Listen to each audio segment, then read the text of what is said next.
आणि यानंतर पुढची बातमी आहे डोंबिवलीमधून। अवघ्या 1.5 दिवसामध्ये गणरायाचं आगमन होत आहे आणि अशातच कामाचा ताण सहन न झाल्यानं एका मूर्तिकारानं चक्क पोबारा केलेला आहे। त्यामुळे आता या शेवटच्या क्षणी करायचं तरी काय असा प्रश्न या सगळ्या गणेश भक्तांना पडलेला आहे। जास्त गणपतींचं बुकिंग घेणाऱ्या मूर्तिकारावर लोड आल्यानं मूर्तिकार पसार झाला, त्याच्यावर गुन्हा दाखल झालाय।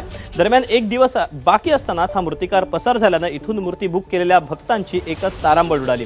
ज्यांनी मूर्ती बुक केल्या अशा सगळ्यांना आता या ठिकाणी हे सगळे गणेश भक्त दाखल झालेले होते आणि हाताला जी मूर्ती येईल ती मूर्ती घेऊन हे सगळे भक्त घरी गेले आहेत।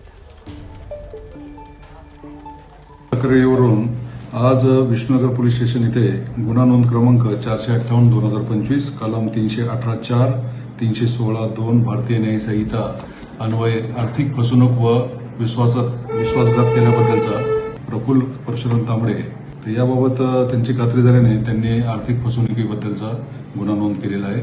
सदर गुन्ह्याचा पुढील तपास